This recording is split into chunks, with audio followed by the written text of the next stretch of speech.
Ahoy, mateys! Know, O Prince, that between the years when the oceans drank Atlantis, and the gleaming cities, and the rise of the sons of Ares, there was an age undreamed of, when shining kingdoms lay spread across the world like blue mantles beneath the stars. Hither came Conan, the Cimmerian, black-haired, sullen-eyed, sword in hand, a thief, a reaver, a slayer, with gigantic melancholies and gigantic mirth to tread the jeweled thrones of the earth under his sandaled feet. He was destined to wear the jeweled crown of Aquilonia upon a troubled brow. But this is not his story. Instead, we turn our eyes to the Baracus Islands, the crew of a pirate ship. Their stories are many and varied, not to be kings in their future, yet still destiny has touched their lives. Let me tell you of the days of high seas adventure. And so, I bring to you the pirate ship.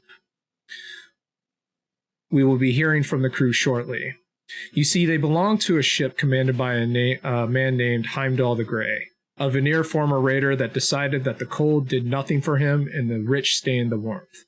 He quickly developed a name for himself. Given his bravado and bravery, he took his crew from the Baraka Island to raid the Argosian coast. The crew, formerly on the ship of the Cold Wind, successfully attacked, boarded, and captured a rather large Argosian naval vessel.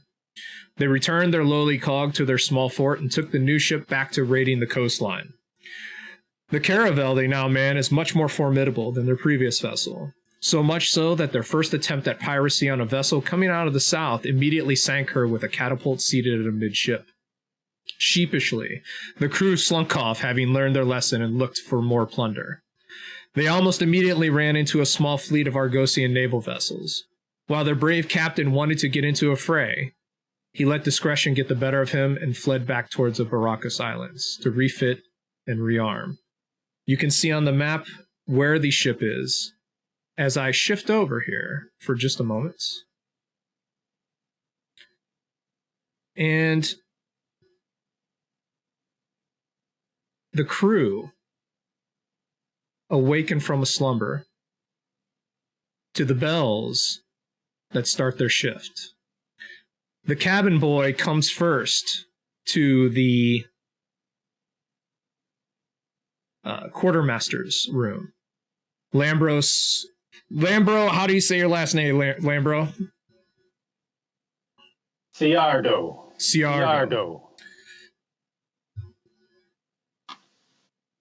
As you awake, Lambro, you realize that the ship is still sitting in one place. The dank, hot air hits you almost immediately as the door opens, and the smell of too many men and women in a close area permeate through your room. The ship is not moving. The sun still beats down on it, as even though it is simply rising above the horizon.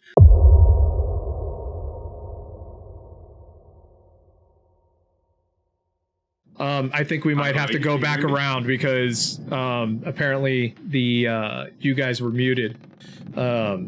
So well, that's fine. We'll get back to it. we'll get everyone. That's fine. Everyone gets a second shot. That's right. See. Ship. Are you hearing me now? Are you hearing me? Yes. I see you on the. All right. Cord basically grabs like ship child by the throat, instantly awake, and then gives him a nice tap on the shoulder, realizing he's not someone come to slit his throat in the night. He is a professional throat slitter. He grew up in the Black Coast, where he got used to warm climes and killing for money as a mercenary. Things went south one day, and he found himself a pirate instead. Let's just say that he's not looking to go back. And he's sergeant of the Marines because he's often the first across to drive into the breach and kill for coin, gutting merchants like Vish.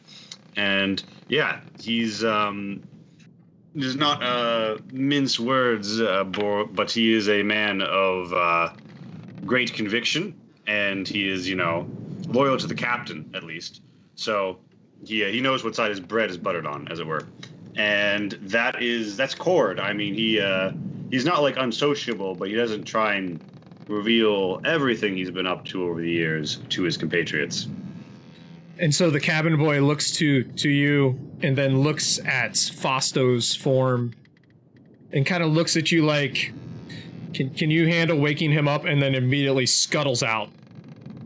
I'm like, I cough and say, boy, you might work on developing more of a mast in place of your lacking backbone. And then Cord gets up, rolls his shoulders, slept in his clothes, picks up his cutlass, and just kicks Fausto's bed in the corner post. Fausto is being played by Severian. Severian, would you tell us a little bit about yourself as Fausto? Yes, and you would actually see that Fausto is already awake, staring directly at you. I am Fausto Blackthorn. I hail from the Pictish wilderness. The shores there is where my clan was raised me. Traders from Zingara is how I became a pirate. They brought books and scrolls and tablets and knowledge. And I followed that knowledge, and the quickest way to get that knowledge out here on the sea is through pirating. And so the cabin boy, on orders of the captain, making sure that everyone is awake, goes back into the room over here to the left, seeing Gannis, making sure that Gannis is awake, again, played by Hades. That was bad, I'm sorry. By Hades. Would you please once again tell us about Gannis this time, now that the audio is fixed? I apologize for both things. That's gross. So Gannis is a little person. His father raised him saying, if you can't be tall and strong, you're going to be useful anyway. So he grew up on fishing ships, learning how to take care of the ship and fix the rigging, things like that. But he always was quick to learn until he learned bigger mechanical systems. So Gannis is good at fixing ship parts and working mechanical things. And he's smart. He prefers the company of mechanical things to other people, but he is smart. And so the cabin boy once more goes to Anthony, or Aaron, played by Anthony. Anthony, if you would tell us a little bit about Aaron again. Aaron is a young lad. He's about 22, started piracy about 20. He owned a merchant vessel. His family was pretty wealthy, but unfortunately he was tired of that shit, so he set sail and shortly was plundered by some pirates. He had the option of joining them or dying because of his silver tongue and his navigational abilities. So him and his local sea charts that he written himself or stole from his family, probably more than likely. He's now sailing the 7 seas. Well, probably more. I don't know how many seas are in this game. One giant sea all the way around Iboria. He's sailing the sea. That sea. And once again, the cabin boy goes up to check on the quartermaster. Lambro, if you would, played by Dionysus, I apologize that you were muted earlier. We were all fixed. If you would tell us a little bit more about Lambro once again. It's okay. Everybody slept in. The cabin boy wasn't really doing his job. So the quartermaster, he rises up from his bed. He's pretty swift. He knows the captain on this ship doesn't take any shit. He doesn't. He wants things done when he says it. So he's up and he's moving the second the kid swings the door open. But Lambros Siargo, he grew up around all ships, generally in the Baracha Isles. He received education when he was young, and it was geared specifically more towards sailing. He was initially taught about pirates and how they were bad, and that drew him in more than the effect that they were trying to have. So the fact that pirates, the prize, equal shares to everybody in living life together with a bunch of men on a boat was exactly what he wanted. So here we are, and I'll be making my way outside of the room, the cabin, and making my way over to the captain's cabin. And so the cabin boy immediately scampers up through the sleeping forms that are on the hammocks and moves up and to the next deck and ends up going to the last person of our crew, Kelmic the Sly, being played by Turg. Kelmick, tell us a little bit about yourself as the cabin boy comes to wake you up and let you know that the captain wishes to see you. Oh, you want to hear about Kelmec, huh? Do I tell them? Yes? No? Yes? I think so. You'll like hearing about Kelmec. Kelmec hails from the land of Zamora. My parents were in a serpent cult. They believe that there was a big, scary monster out there at sea. And I think I might believe that too. I've been looking for him for years now. I get by stealing little trinkets and doodads and fun little toys from all the merchants around the coast, and I get it at a great price, a 5-finger discount.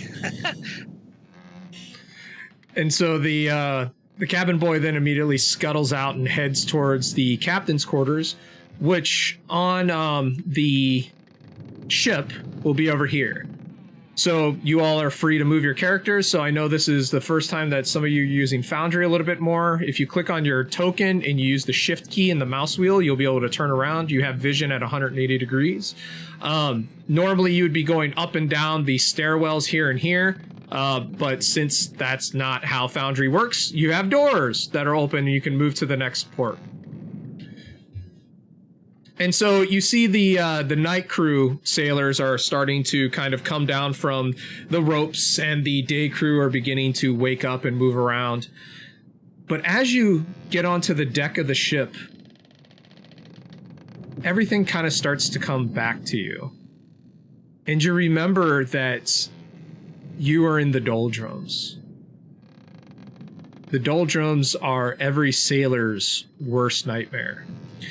The sea is like glass, where oftentimes, you know, we think of sailors hating the storm and hating the rain and hating because of the danger to the ship. At least they're moving. With a sea that is like glass without any wind and without oar to move it forward, the ship is stuck as if it was held in place fast. It's strange because the sun is beginning to come up and the heat is already starting to hit. You've been in this place for 3 days now. 2 days after you ran from the Argosian naval vessels, you managed to get away in the dead of night and you woke up to being in the doldrums. The captain has been rather perturbed by this, but has managed to keep the crew fairly in line. And so you can continue moving over to where you need to be. The captain will be waiting for you whenever you arrive. Captain! You may enter. And so as you enter, you see Heimdall the Grey, a vast man made up of just raw muscle and gristle. Across from him, leaning up against the wall, is a man that never leaves his side, Orsu. So much so that his name is Orsu the Guard to most of the crew members.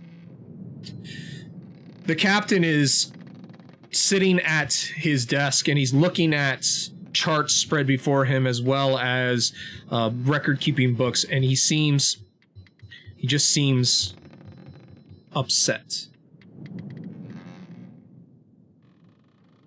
And so let me make sure everyone's over there. So we got Aaron, Lambro, Fausto. Kelmick, are you able to get out of there? Or are you not going? You're just like, F all that noise. No, I actually can't move. He's looking through everybody's footlockers. 1 second. Let me make sure that you are all set up. Oh, that would be why. There you go. All right. Go ahead and give it a try now. Oh, there we go. Fantastic. Watch Kelmick hustle on over here. So as you enter and you all kind of gather around, he sits back, and he looks at the Lambro for a moment, and he says, Quartermaster, how are the sailors on your watch? Well rested, Captain. What are your orders? I am concerned. The helmsman at tonight spoke of hearing voices in her head. I had, excuse me 1 second here. I'm gonna pull up my list. I had Freya go down and check the stores, and it would seem that we have less rations and grog and rum than we previously thought. Currently, we only have roughly 3 days food and water.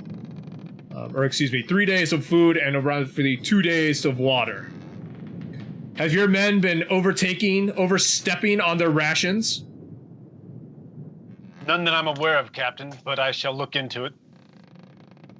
I'm concerned because this helmsman says that she hears voices in her head. Have any of you experienced this happening? I mean, I can hear myself in my brain, if that's what you're thinking. That is not what I am thinking, helmsman. What do these voices say? She said that the voice was telling her, kill him. Kill him. I look to Aaron, and I say, Aaron, we are not anywhere near the island of the unsightly sirens, are we? There are no sirens in this area on the maps that you're aware of.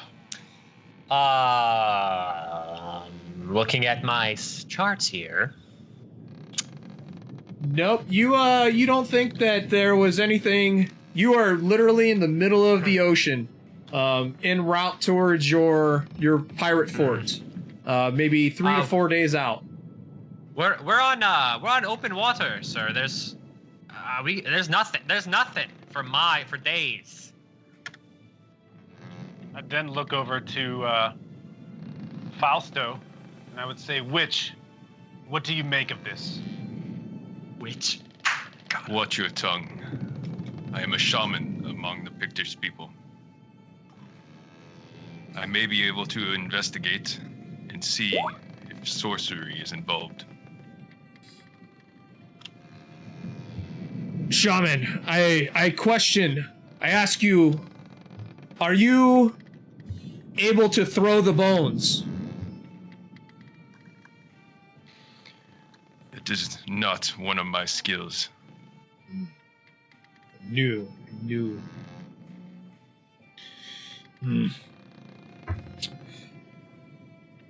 Then I charge you to look into this voice that the helmsman is hearing.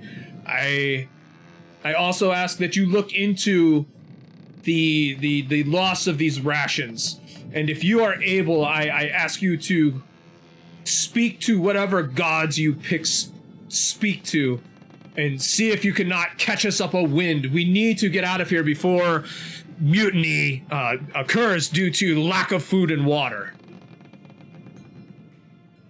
I will see what I can do.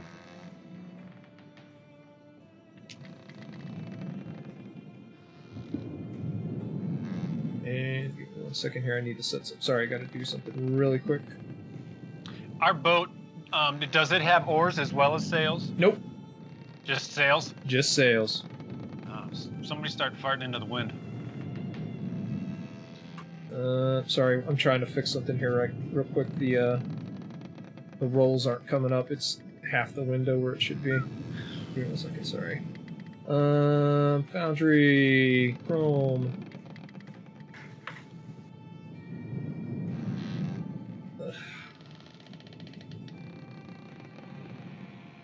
It's always tough whenever this stuff doesn't want to fix itself. Give me 1 second here while I fix this. Sorry, give me 1 second. Speak amongst yourselves. Speak amongst yourselves? Who's that? Is that the voices in my head again? Oh, wait. Oh my god! Well, Fausto, I'm sure you found your way up a few spirits' windpipes before. If you can't cast the bones, how do you figure out what's going on with the Pict's roam? I have my methods, and they are for my own to know. Ah, of course. What would you be without your secrets? I would turn over to Cord Exactly. then, and I would say, you need to make some efforts, see if you can find anything, and assist in finding if and who may be taking our rations and water supply. If someone's stealing the rations, I'll have their hands. I bet it's that fucking dwarf. I only eat half rations. That's not fair. The dwarf Oh, is it's quite a good efficient. point. I didn't really think about that. I do require more rations, but you all think it's a joke to give me half rations. It has Have we- nothing to do with your size, dwarf. Have your we manhood. considered that there may be a stowaway? How would there be a stowaway in a ship of this size? We've walked every bit of the decks. Yeah, Kelmek. we walked every bit of the decks, but have you searched every bit of the barrels? Kelmek. One level of cargo. What? Did somebody say Kelmek's name? Kelmek. You have nice fingers. They're sticky enough. You know the ways. You know all the spots in this ship where we can smuggle goods. See if one of them is hiding a body. Yes. I should probably go with him. I mean, he's got some sticky fingers. I don't want to get in any trouble, and I'm like brandishing my sword around. Obviously, have no idea what the fuck I'm doing with it. Put that away before you put your eye out, boy. Hey, I can be a pirate. A pirate knows when to draw his blade and when to leave it as a tasteful bulge. Who needs I a don't- blade? I holster my blade. So Heimdall is just looking at all of you, like, Who the fuck are these guys? Record scratch freeze frame. I bet you're wondering how I wound up here. That's a good one. oh, okay. So, Heimdall How says, does "Go ahead." I'm just wondering what Orso is doing this whole time, like how he's any reactions or anything from him. He He speaks when spoken to. Yeah, basically. He is just kind of sitting there with his arms crossed, and he's kind of just picking at his teeth a little bit. He pulls out a dagger at one point. He's just kind of paring at his nails. Is he Pictish? Mumbledy pig. Yes. Okay. Yes, he is. Okay. Okay, No so... further questions. All right, fantastic. So Heimdall kind of looks at you all as like, leave, like, get out. Cord takes the message. And we would know where to find this person that was having these voices. Yes. So your shift normally, so the way a pirate shift normally works is that there's shifts, right? And so if I remember right, the shifts are 6 hours each. And then one of them's 3 hours, so that you end up kind of shifting around. You do 6 and then you're off for 3, then you're on for 3, and then you're off for 6. Like, it keeps bouncing around like that. So all of you basically have counterparts that you would normally be relieving and taking over. So yeah, absolutely. You would know who the helmsman is. You would know every single person on this ship, and you should be able to hover over anybody and see their name. So this Right. kind of gray part that you're in is just like, it's to show, yeah, that right there is meant to show that that's not the actual deck. This is the deck, right? This part of this is for these 2 rooms that are in the fore and aft castle. Makes sense. We don't have 3 boats that we're jumping across from each one. no, they're not I all. thought for sure that's what it was. That's the no. Just fooling around. Do you want to talk? Captain, can I talk to the helmsman? Maybe. I mean, she might know. Sorry, helmswoman. Excuse me. That's what it says. Very terribly sorry. What was the name we got Helmsperson. from the captain? Freya. Freya. So Freya is, you know that Freya is one of the the sergeants of Marines on board this ship. So she has a crew of 4 that she keeps to. Each sergeant kind of has 4 Marines that work with them. So Cord has 4 Marines. They're actually right there. Yep, they're right there. And they are, if I remember right, they are from the Black Coast. So I couldn't find any tokens or any game material, but they are black-skinned individuals who have hide shields and javelins and use them as spears. Yeah, nice. We speak Kushite. Yes. Because I grew up there, so it's sort of like a common tongue. Yes, and that's why I selected those for you, because of your background. Captain, I think Freya's in the basement. I don't know. Below deck. She's below deck. So the area that you're in right now, Aaron, is the cargo area. You have to stoop around to get to where you're going in there. This is where most of the cargo is stored and lashed. You know that to the fore is the armory, and shut doors after you get done opening them. Jeez, bunch of scrubs. What is a pirate ship? There are no rules. Let me fix Freya real quick. Apparently you can't see her name. I was worried that I found the stowaway, and I'm like, oh, I gotta stop. I got her. No, you guys have free reign of the ship. I mean, it doesn't take long to get from. I found the stowaway. I found her. Found her. I can go look in the cram spaces. Where's my level up? Sorry, give me 1 second here. Token. Image. And this should be Freya. There we go. Ay.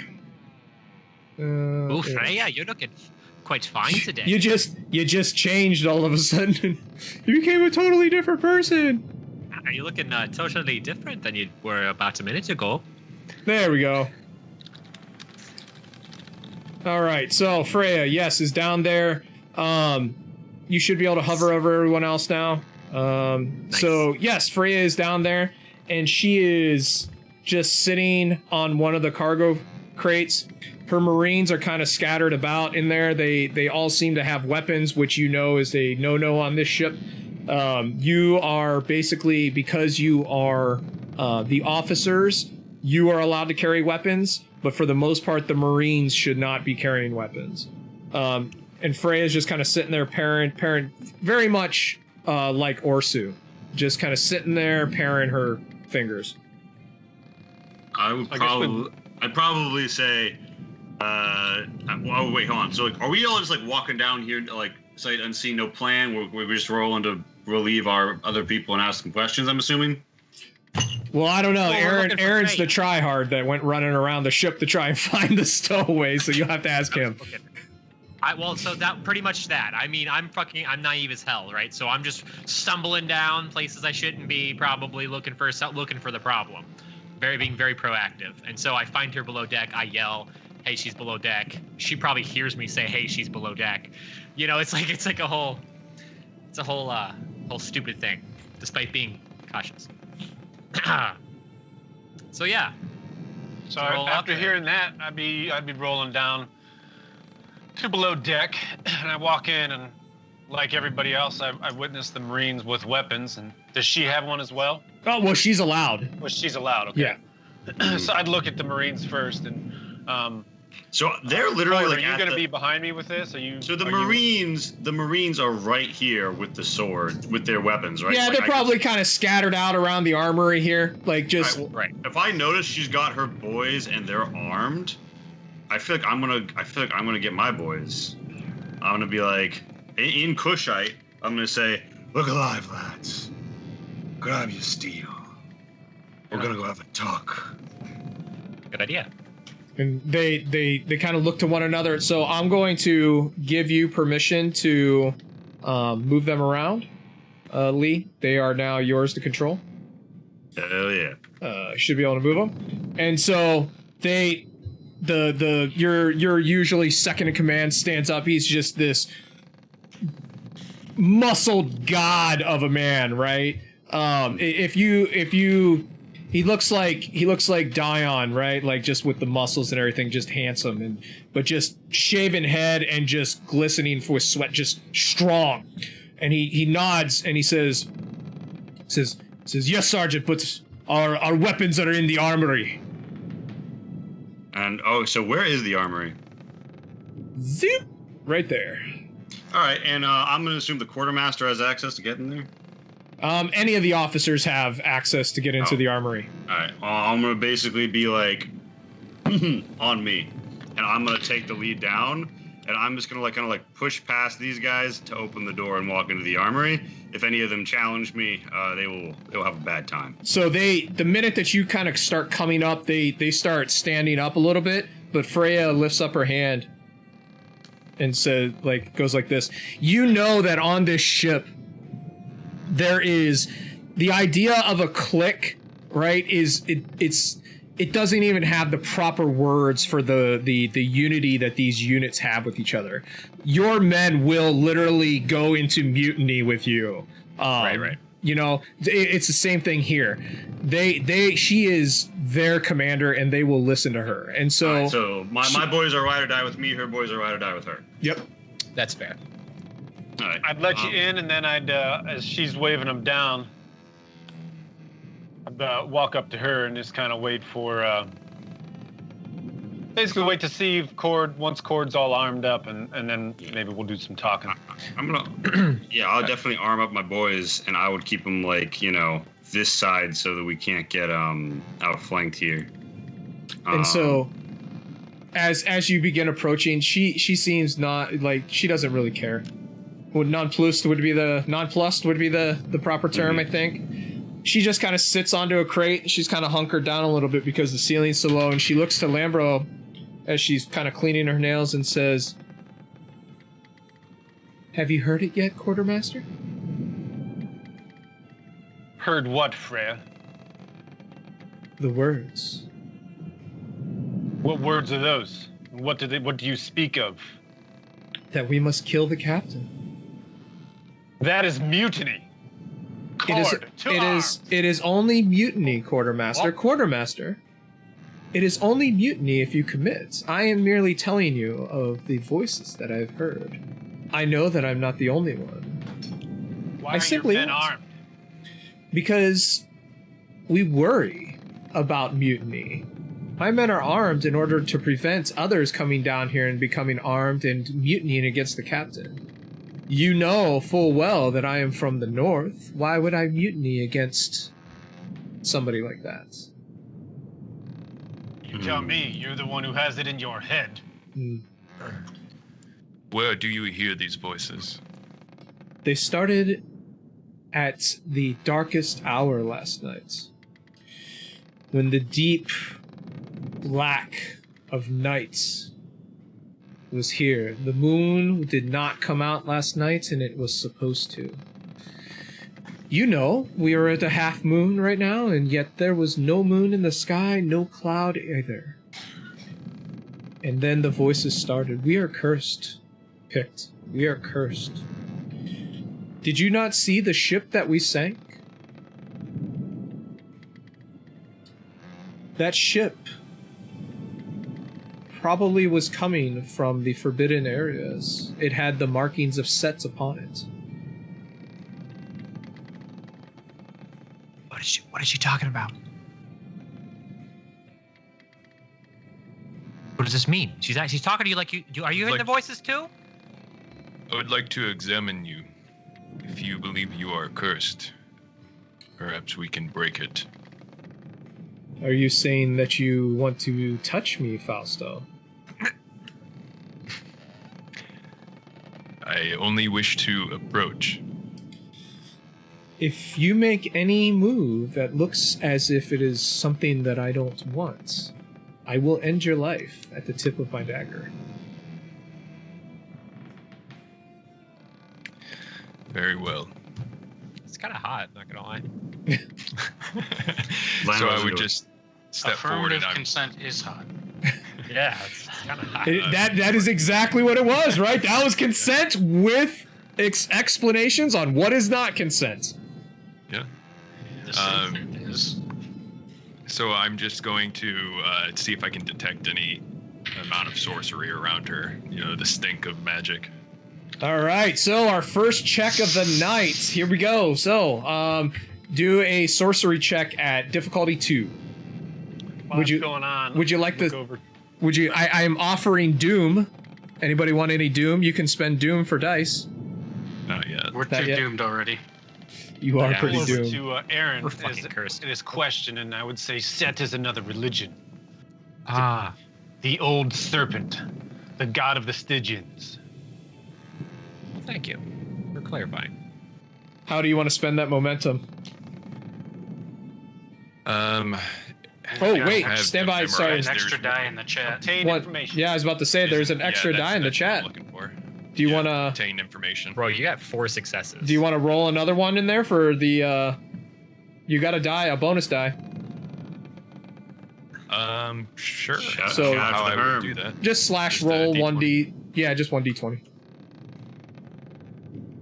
Nice. Yeah, thanks for the bonus die. Thank you for the bonus die, the Hermes 5. Hermy 5. It's always good to see you, buddy. Wow. I'm so used to saying H with Hermes that's what happened, okay? Just stop. Understandable. I'm sorry. Anyways, So if I bank those 2 momentum now, they don't disappear because we're not in combat, right? How does so that work it's after the this way scene? the way it works outside of combat is one goes away per scene. For combat, it's per round. Okay, I'm gonna just bank the last 2. Okay, Use 1 for the extra information. sure. Are you sure you don't want to use the 1 momentum for penetration? All right. That Wait, is not Did she prove consent? So that Yeah, she did. Consent. She asked. So she'll penetrate back. Oh. So- So I step forward, close my eyes, and really breathe in the air around her and focus. the minute that you do so, you just feel this like black cloud surrounding her, and she's acting as a focal point, and because it spreads out across the entire ship, and it seems like it's touching people here and there. You can feel this malevolent presence emanating from this black fog, and you hear almost as if somebody realizes that you are watching. You hear this deep-throated, malevolent laughter, just like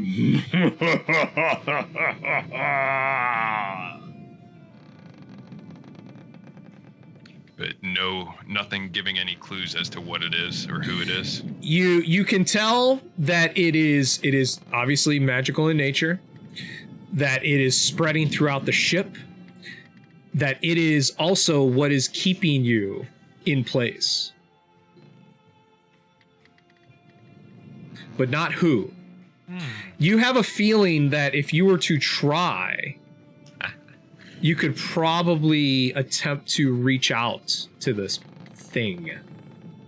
Oh yeah, I'm gonna go for that then. Oh yeah, I'm totally gonna go for that. Let's go reach out to this god He's gonna demon. dismember Yeah. them. Yeah, he's just laughing. I mean, he's like, he's got the ship just stuck in the middle of nowhere. He's just misunderstood. They want to do a heart to heart. So it's gonna be What's so funny, guy? at a difficulty 3. Okay. Everyone okay if I use those 2 momentum? Take it away. You Yeah, gave it to do it, us. Do it. Do it. Do it. Yanis turns into a wrinkly little prune and says, "Do it." Do it. Got rid of my roll and said not enough momentum, basically. Oh, sorry. I guess it. There you go. Try it now. I guess it does it automatically. I Fuck you. knocked it down for you. Oh, I see. Yeah, there. It worked now. 5 successes, baby. Oh man. Oh man. Well, it'd be 2 momentum because it was difficulty 3. And so you. I think I marked it as 3. Or no, it stayed at 2. Okay, never mind. I'd like to spend one of those for further information if that's possible here. Yep. And so you reach out through this blackness with your mind, and you immediately. Oh, thank you for the follow there. Appreciate that. I need Thanks to for the get follow. I need to get our alerts up here. This is a new Buck- stream. Bucket tier 1. Bucketeer. Thanks, Ainsley. Let's see what we're doing. new stream, so sometimes forget to put things up. So now we got the alert there. Thank you for the follow. Appreciate that. Bucketeer watching the Buccaneers. Bucketeer watching the Buccaneers. Yeah. And so, welcome to the stream, Bucketeer. You best start believing in pirate stories. You're in one. And so, you immediately reach through the blackness, and you hit on this mind that you understand that if it wills it, it could likely crush you. And it seems interested in you, though. And you hear the voice just penetrating into your mind is this deep, reverberating voice that's... Oh, thank you for the sub! Who is that? Spider Queen Long? Hey, Pat! Is that a Pat? A wild Pat has appeared? Pat. So Pat is the I call her the other half of Diesel Shot. If you get a chance, make sure you check on over to Diesel Shot. Lee is from them. We're happy to have him on our stream. They're cute guys. They're cute guys. They are cute. They're adorable. They're a bunch of cute. They're just a bunch of cuties. So the minute you touch this mind, you can tell that it's actually amused that you're doing this. And the voice that comes into your head almost sets your teeth on edge and rattles your brain and says, "What is someone like you doing on a ship like this?"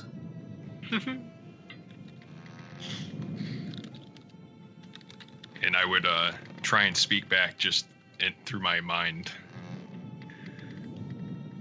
I am seeking knowledge and things like you. And did you seek to destroy my ship? Your ship. Yes. Who are you? My name is not important. What is important is that very, very important arcane artifacts now sit at the bottom of the ocean because of your people. And I will have my vengeance. Do the rest of us just hear him having a one-sided conversation? Yes. Actually, no, because this is in his brain. All you see is him standing there kind of like... okay, so we don't hear his head. No. He's doing it all in his brain. We just see him touching each other. Right now. Yes. Okay. I would kind of sever the connection at that point and step back and...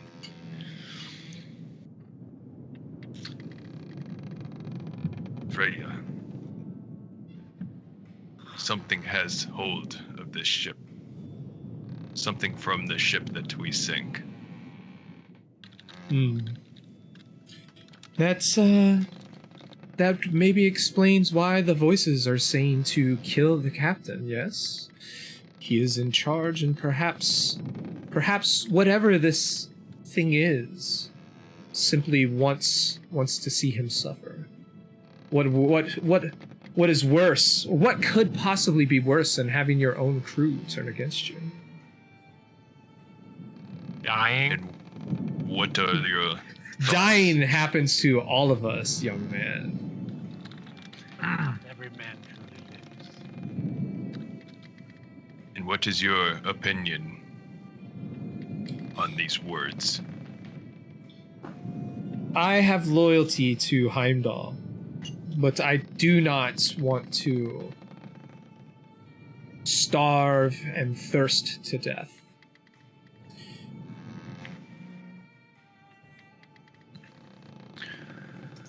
And she looks over at Lambro and says, "And what of you? So apparently you have not heard the voices. What are you and your men doing down here?" We were sent to investigate these voices. And we've I see come some to leave. information has changed. If the only way for us to break free of this hold is to take out the captain, then that is what we need to do. Did you not just order your men to take up arms against me for saying something not even remotely mutinous? Perhaps I should end you now. But it is mere Both of talk, you, is it not, Stop Freya? this. This is what the voice wants. We must go to the captain. Gannis would put his hand up and say, I also don't like following weird voices. The ship that we sank, the owner of it must have been some sorcerer. And that is See. who's... They seek artifacts that were sunk with the ship. I can hold my breath for a long time. I can How go down. deep was the water that we sunk that shit in? Oh, it was deep blue water, so 30 Oh, yeah. fathoms. at least No. Okay. I don't think we have a diving bell on this motherfucker. So unfortunately, I don't think we're turning back for it. No, I have no my way. ways. We don't have a bathysphere? no bathy Well, spheres. So what are our options? Kill the captain or go diving to our deaths? So are you saying that out loud?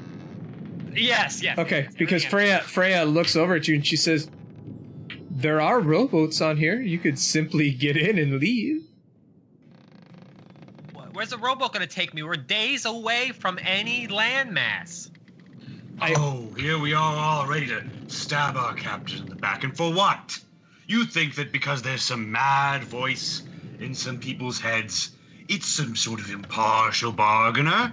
It clearly wants us all to slaughter each other. No.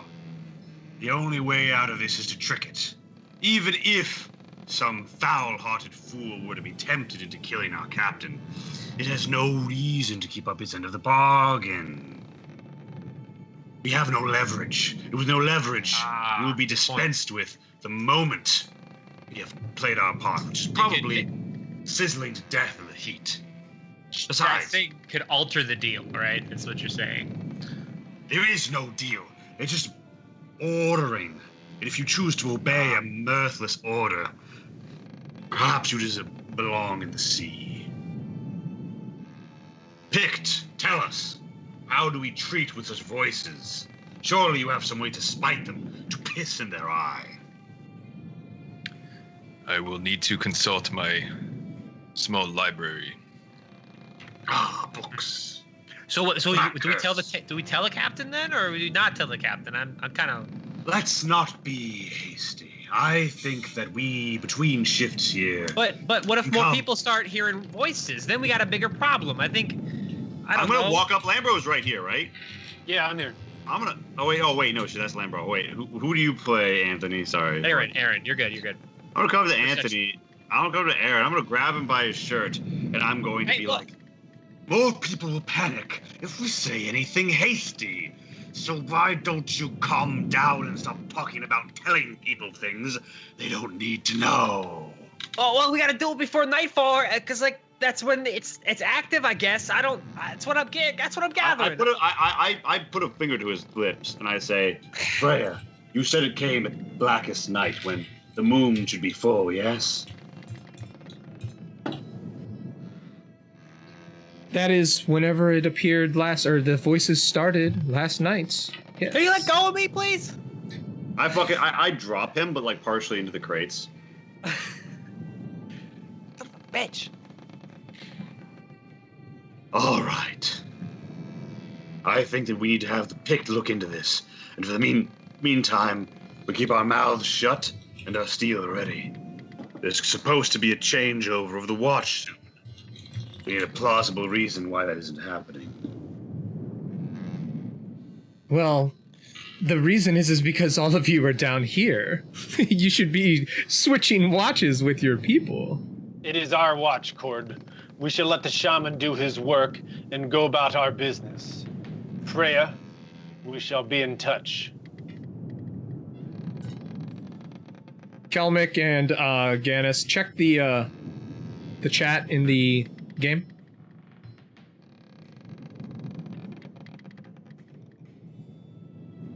And so Freya looks and says, We are 3 days away by sail. I think with enough hardy men, I think that we could possibly row to the forts. I don't see that as being a problem. we could simply leave this behind. And there's something interesting, actually, I would like to show you. Perhaps later, though. Whoa. Freya's just saying that to all of us right now? Yeah, that's what she just said out loud. I'm like, what do you mean interesting? You will show us now. That's not how this works, Pict. You do not frighten me with all of your witchcraft and wizardry. You no, don't know. But this voice should, and if you are withholding information, may harm us. Gannis, you notice over across the wall where Lambros, you notice that you see a nail, right? And it's nailed from the outside, and it's just starting to go like this. The end of it's just starting to go like this. Wiggle back and forth.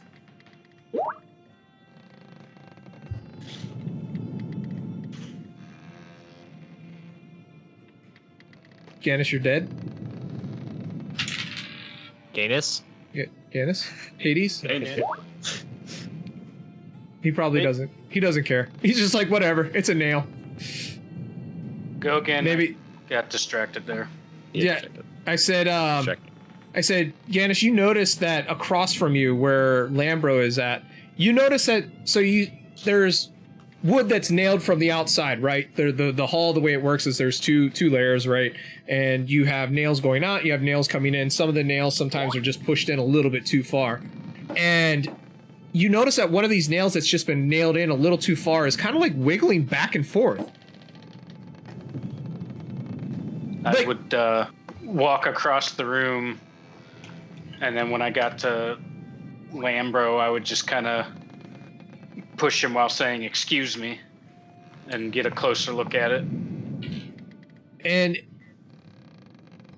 what you would expect is that this nail isn't like a little, penny nail. This is a big honking spike, right?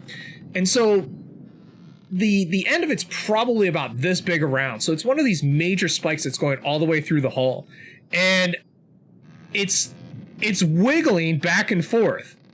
Like somebody is literally on the outside of the hall grabbing it and going like this, trying to pull it out.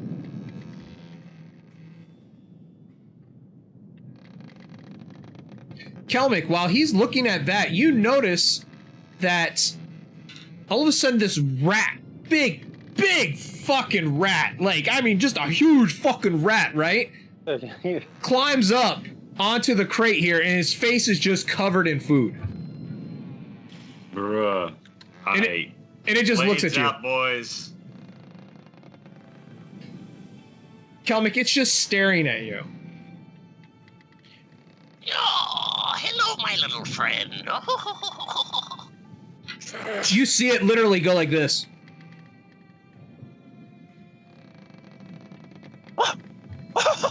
Did anyone else see that? Did anyone else just see that, or was that What just are you me? speaking of, Kelmick? Oh, watch the little rat.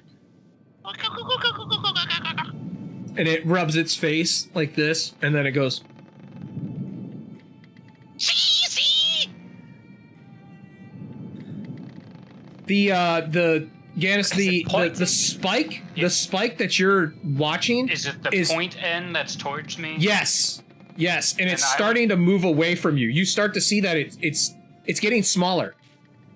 I was gonna say I'd take my hammer out if it's the point end to me, and I would smack it so it angles and can't be pulled out any further. Craft check, difficulty 2. Do you want to spend any momentum? Yeah, I made some momentum on the last one, so Yep. I had 1 momentum. I added all the momentum into the pool. I can find my sheet again. And so while he's doing that, Kelmick, the rat just seems to be chilling there, watching you. Can I keep him?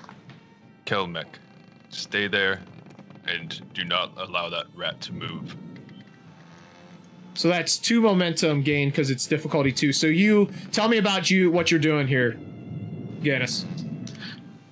So I'm staring at it for a moment. I see it wiggling around, and as I notice that it's being pulled out, Yeah, obviously that's not good for the care of the ship. So being the person who takes care of the ship, I have my hammer on me, of course, and I just kind of pull it up and give it a quick smack really hard to bend the nail to keep it from pulling out any further. And when you do that, it's almost like a spell has been broken because the nail doesn't move anymore. Kelmick, while you're watching the rat, it disappears again for a few moments.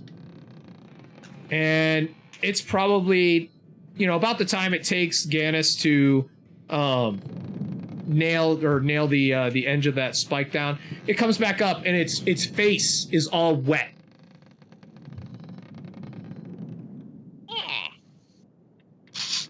Do we notice this, or is only Kelmick notice? No, you guys. I mean, he's sitting there telling you to watch it. Right. I get down on my knees and I get down right as close as it'll let me get to it, and I sniff as hard as I can and try to smell its little rat breath. Oh. The only smell that you get is you don't smell any rat. What you do smell is grog. Grog? Grog. So watered down rum. Watered down rum, yeah. Kelmick, what is going on? Hey, was there more grog on this ship than I knew about? No one told me about the extra grog. You kind of get the idea that it's not extra. This is where it's stored. These fucking rats are taking our supplies! Maybe the These answer to fucking the rats. supplies. Kill the rat, Kelmick. Kill the rats!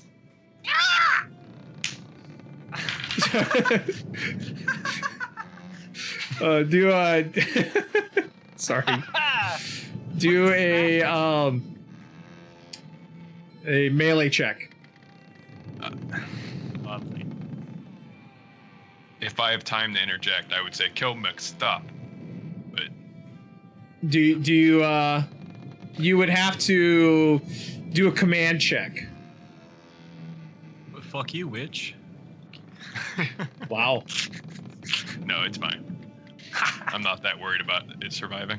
Your hand slams onto wood, and as you lift it, You were Splinter. there is like this kind of like blackish goo on your hand, and there's like a puff of black smoke. Oh, I'm stepping back from that shit. Holy fuck. Vile gods, what is this? What is this? I would step forward and examine I that think right away. I think I pissed myself. Kelmick, hold Walk still. up and stand next to Fausto. It may be volatile. Rub it on your gums. No, the pig said not So- to move. This is Colombian. What am I looking at here? Am I recognizing any of this? You know that this stuff is sorcerous in nature, and your best guess is that it is the residue that's left over from summoning a creature from beyond.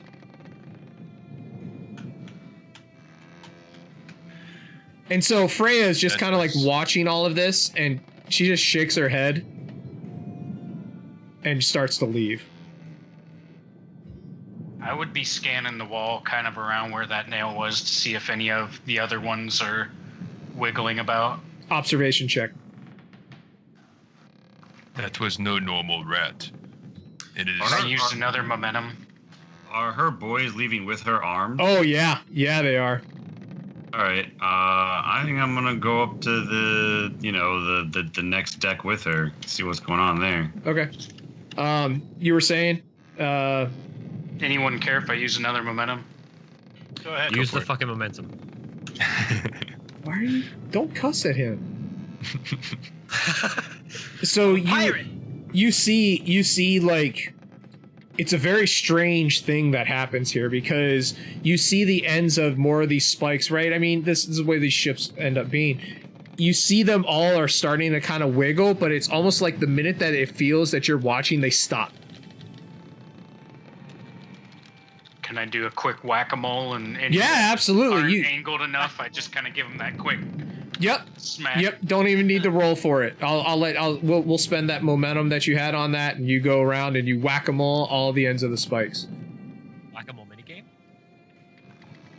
Fausto, Gannis, what are you doing? Well, if you were all too busy, these spikes were as if they were being pulled from the outside. I'm not about to let half the ship fall off. This voice, the owner of it, may be trying to pull the ship apart.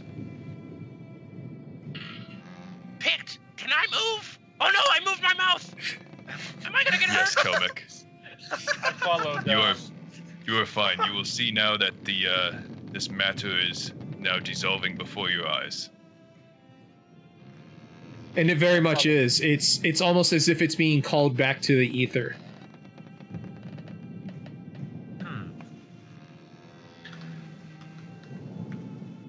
I'm with So it looks like we don't have a lot of time. So do we tell anyone, or are we just what are we doing? What's the plan? I would walk off following Cord also. Oh, wow! Oh no.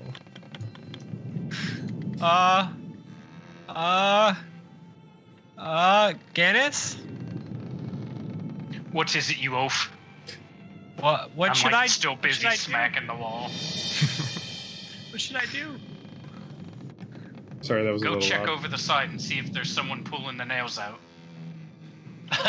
It sounds so silly. All right, so, I'm assuming that she gets up to like the deck. Yes.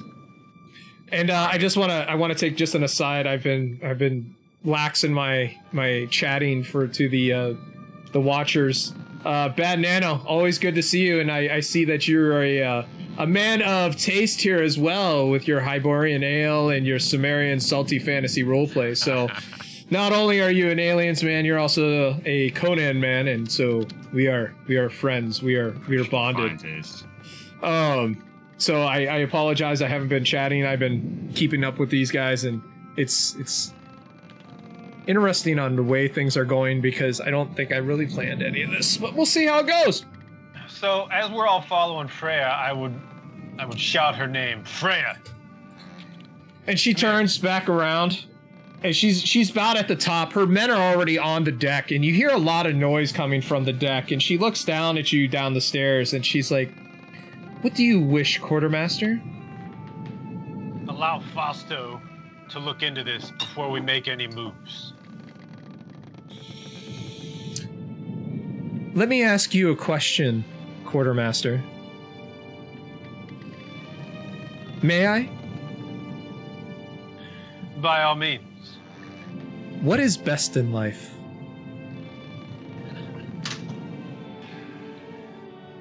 What is best in life? Just for you, Malcolm Fett. What is best in life? It is to crush your enemies and see them driven before you. And then hear the lamentations of their women. Yeah, Captain. That Tell is... him. I mean, wait. That is good. But let me ask you a question, Quartermaster, to follow that up. Do you believe in ghost tales? How, because you're in one, how can you crush your enemies, see them driven before you, and hear the lamentations of their men if you're dead? And so with that dead silence from you, she just kind of turns back around and heads up. You'll be dead! And you see her kind of skip up to the top, and she doesn't do much. Instead, she sees Cord, and she kind of gives him a nod, like a little smile and a wink, and heads over here towards the front of the ship, where there's another man, also a sergeant of Marines, who is just kind of leaning over the edge of the ship, looking down at the glass ocean. It's so crystalline that you can actually look down and almost see the bottom, and it's deep. You can see that there is some type of seaweed on the bottom, but there's something that's really missing here. There's no life.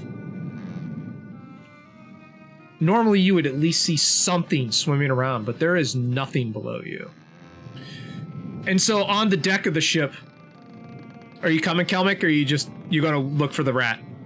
And Aaron and Gannis, are you guys hanging out there? Are you guys doing anything down there before I continue on? Are all my nails? I have a question. Is all Ataro's Marines, they're near the captain's quarters. Are they armed?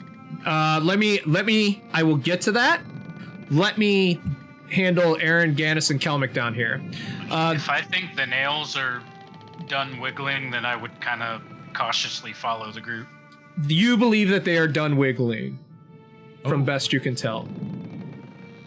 So, looking for the rat is exactly what I'll be doing. I'm looking for, or any more of them, to make sure that, there's nothing eating at our rations. Oh. Okay, go ahead and do an observation check. And while he does that, I do want to give a quick shout out. I don't see him. He disappeared into the black wastes of the ether. But Lee, most of us are here from Tabletop Anthologies, but Lee is from Diesel Shot. So, and I saw Pat in the chat. So if you get a chance, they have a lot of shows going on. Check them out at twitch.tv/dieselshot. Great group. We're always happy to have been great friends with them. So we've had quite a few crossovers. And so you find 4 more of these things into there, gnawing at the food, trying to drink the grog, pissing in the water. No! And I start smashing as many as I can. And you manage to get them all. And you kind of look through and you realize that if you had just thank you, Anthony, if you had walked away from this without searching deeper, that you probably would have been hurting a little bit more.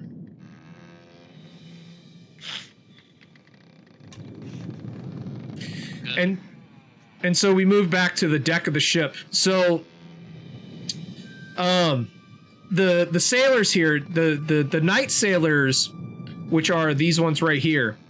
The lead, I just came up with the name, is Alcina. Although it's still a mob by rules. They're just laying up against the sidewalls, the bulkheads of the ship, because they don't want to go down below because it's going to start getting hot, and they're trying to get some sleep. Tito's sailors over here are starting to go about their day. They're climbing up the ropes. There are some that are starting to scrub the deck, but you notice that they all look really surly. And pirates are going to be surly. All sailors are going to be surly, but these guys look angry. And so you see Altoro's Marines. They are not armed. They are all just kind of sitting on the stairs that lead up onto the poop deck. That's on top of that is actually also the aft castle. And they're just sitting on the stairs, while Dahab's Marines are also doing the same, but they're sitting down here. Dahab is another one of the Marine sergeants that's standing up there and just kind of looking out over the Tito's vodka. He's looking out over the glass-like ocean and just staring. The last person that you kind of see is up in the rafters. It is basically Kelmick's opposite for the shift is Larissa, and she's kind of pacing around up in the crow's nest, like she's waiting to be relieved.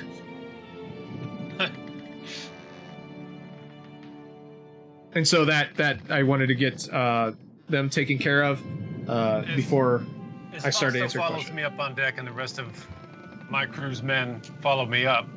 I'd walk up and quietly say to Fausto, "Whatever you're going to do, you need to do it fast. I will likely not be able to control what happens soon." We should speak to the captain, unless we wish to see him fall.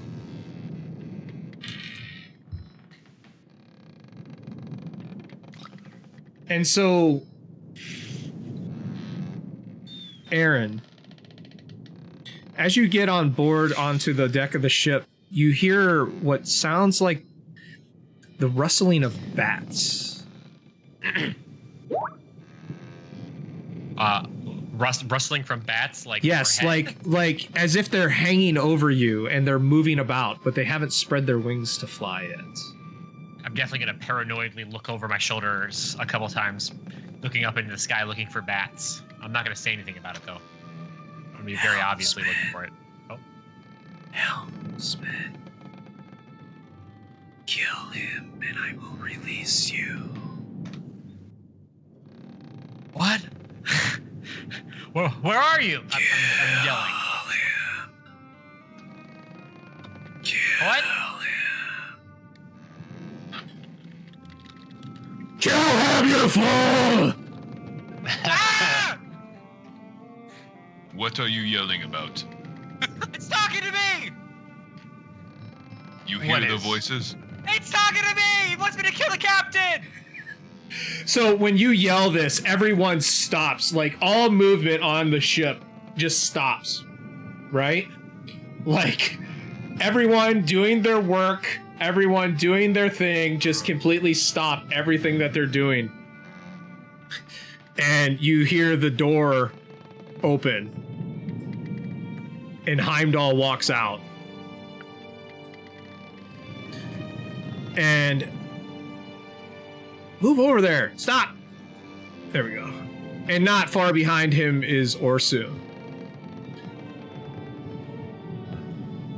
And Heimdall looks and he says, "What is all of this about?" Step forward, Fausto. It is not I that should speak. What are you screaming about? I step forward then. I'm not gonna kill you, Captain, I promise! What is this fool on about? We've discovered that the ship we sank, after utilizing the new weapon we have acquired, the ship, it was another sorcerer's property. A sorcerer There were some of Set. relics on that ship that were very dear to that sorcerer. That sorcerer is what is holding this ship in its place. While speaking below deck, more things were occurring. Rats were eating as much as men. The spikes, they were finding their own ways in and out of the hull. No thanks to our very own Gannis here to help assist in stopping them. This sorcerer is more powerful than we can handle. And it wants you dead for sinking this ship. That does not make any sense, Quartermaster. Would not it want Gannis dead? Is he not our chief engineer who takes care of our siege weaponry? Would the sorcerer not want him dead overall? You are the captain. The orders come from you. Gannis would not have fired without your order. Are you Captain, now... do you know this sorcerer that we speak of? I know of no sorcerer. The only bone casters I knew are from the north. Not one of these Setites.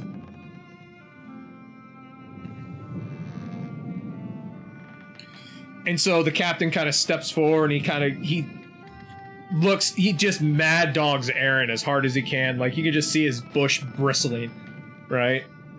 And he kind of walks by and then he looks towards Gannis, who's on the plank. Are you on the plank, Gannis? I'm like, oh, I guess that is the side of the ship. Yes, come on in. My intention was to be kind of in the doorway, like not completely standing out on deck. But so I forgot that doorway, yeah, that doorway is actually coming up from here. So you would want to be. Remember, those are fake doors, just to be able so you can move back and forth in between the ladders. There you go. We got real fake doors. Real fake doors. I don't even know what these doors are here for. These fake doors? Yep. Just put them wherever you want. Put them in the wall. Put them on the floor. They're just fake doors. I just always sell. Let's just sell fake doors. Okay, It's Boomer. my eyes, Johnson. Little bits. just fucking buy something, okay? Little bits. Speaking of little bits, so Oh, Rip.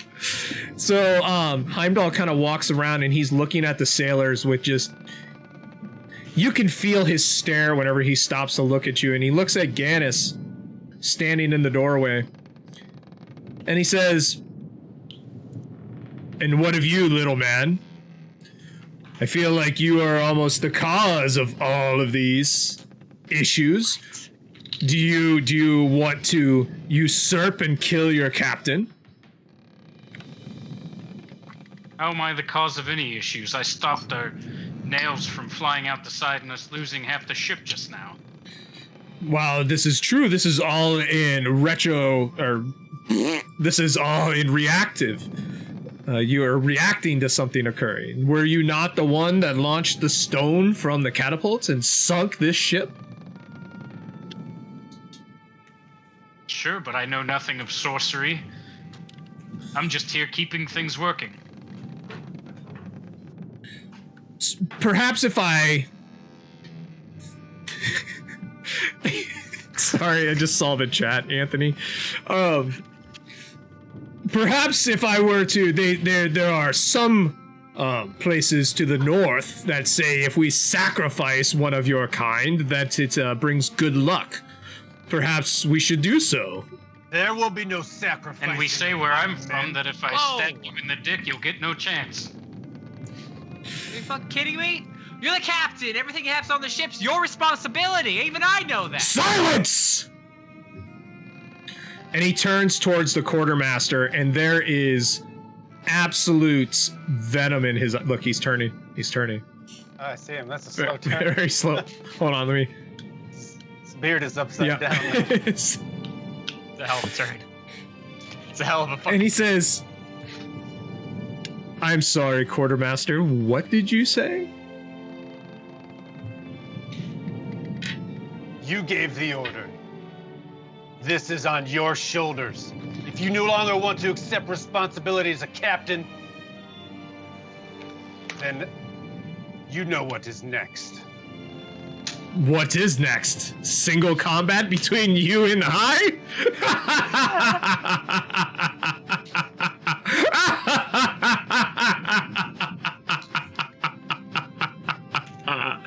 Captain, if I may have a word. I don't know, are you with the rest of these traitors, Fausto? Do you not see what this sorcerer is doing to us?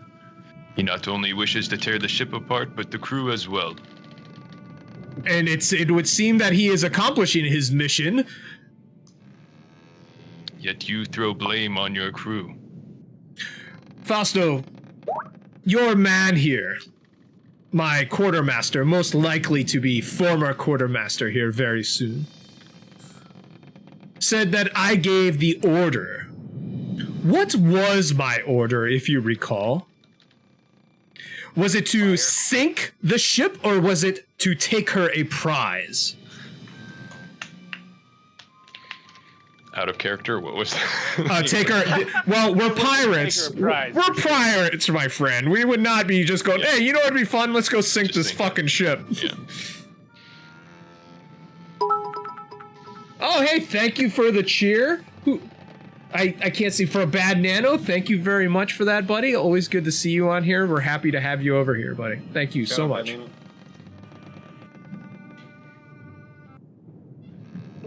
And so you were saying there, Fausto? I don't have anything to say back. I just kind of stare at him. And then he says, "That is what I thought. Now, perhaps, Lambro, it would be best if you take some of these skiffs, board them, and row your way home. I do not think that you belong on this ship." And I would just stare at him for a second. I kind of glance up towards Freya, glance over at Cord. Oh, by the way, so I wanna take care of these guys up here. So Freya and Altero are now kind of leaning over the railing, watching everything that's going on. And to clarify, Altero's boys, are they armed? Give me an observation check. All right. Let's see. Is Cord an observant boy? Is he an observant boy? Let us find out. It's under awareness. Okay, I'm an aware wolf. That's fucking. What's the difficulty? Just one. Well. You got it. you got that 19 and the 18. Thankfully you didn't roll the complication. No, you don't think they're armed. I'm gonna walk around to Altaro and I'm gonna cough and just say, looks like there's a change in leadership coming up here.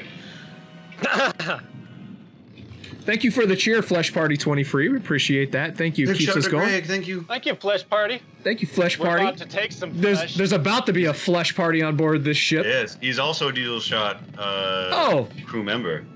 Fantastic. Oh, welcome. Good to see you over here. Welcome. And just like we said before. I glance back at Greybush here after glancing at everybody else. And I believe those skiffs will be for you. And then I draw my cutlass. I draw. Can I add something so I'm not like dead counting here? Yeah, go for it. After he threatened to sacrifice me when I returned to the quartermaster, I slipped below deck to go get my dirk and creep back. Okay, you got it. You got your dirk. You creeped back. You're little and sneaky. So I have it down to my side, like ready to pull out on anyone. Is Altaro making any signs when I'm like, looks like we're about to have a change in leadership? He kind of like looks over at you, Cord. And this is a man that you find really hard to read a lot. He is older. Likely he should have been the quartermaster, but for whatever reason, Lambro ended up being the quartermaster in this case. So why don't you go ahead and give me an insight check? What difficulty 1? Oh yeah, he might just be thinking this is a regular doldrum, and I don't care if this kid dies. All right. We might have to be partying it for ourselves here, boys.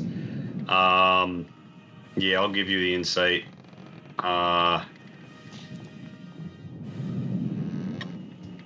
So you should just be like this right now, like concerned. All right. He's overtaken by the moment. I'm looking at Freya also. What's Freya? Freya's like smiling and winking. She's come up here all armed. She's ready for a throwdown. Give me another insight check. You want to use one of the momentums in the pool? Would you guys mind? Because I'm about to make a tactical decision. I might really fuck it up if I don't know at least what one of these people think. I've already made a tactical decision. Do what you need to do. Yeah, it's okay. Give me 1 second too. I gotta let this dog outside real quick. Fine. On success, but there's some trouble. What do you mean? Trouble afoot. You got a complication. Ooh, thank you for the momentum, by the way, because that's the only thing that was worked out. I'm hoping my persuade can be used to some extent here to see if I can talk some sense into people. Oh no, our first complication. I don't know what you're talking about. We're about to stab some sense into some people. So Freya, well, can get more people on her side, really is the goal with that. All right. Our first complication has been triggered. So Freya looks like she's spoiling for a fight. Like she's about to just get knee deep into whatever's going on. Like you see her pulling out a weapon, but unfortunately due to the complication, you cannot tell which way she's gonna go. And so as I draw my cutlass, I would look around at the crew. And Aaron, you want to assist in this here? I would say, look around you. You have a captain who blames his men for his orders. Blames his men. Instead of taking them. That's right. Yeah, well, I totally blanked. Good job. Owning his mistake. It is his order that he took that got us in this situation. He doesn't take responsibility. We had just acquired this vessel. We did not know that this ballista could destroy a ship in that manner. It's not Guinness's fault. It's his order. We are simply following those orders. Are you that expendable? Are you that expendable? Yeah, so I guess here's where I'm trying to inspire others, obviously, to get some sides. Yeah, I imagined. Same. So, give me a persuade check there, Lambro. So since I had Aaron assisting me, would I be able to get help from that roll from him? My persuade is 3, just saying, and my personality is 12. I mean, I'm pretty big. So the way this works is then he rolls 1 die at his difficulty, and it will add to your successes, but you have to succeed. So he does. We'll do. Just go ahead and click on the regular persuade roll, Anthony, and then what I'll do is I'll look at the first die. You guys okay if I use a momentum? Yeah, go for it. Yep.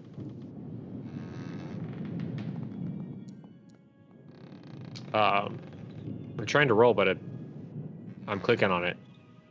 There we go. So first die is a 5.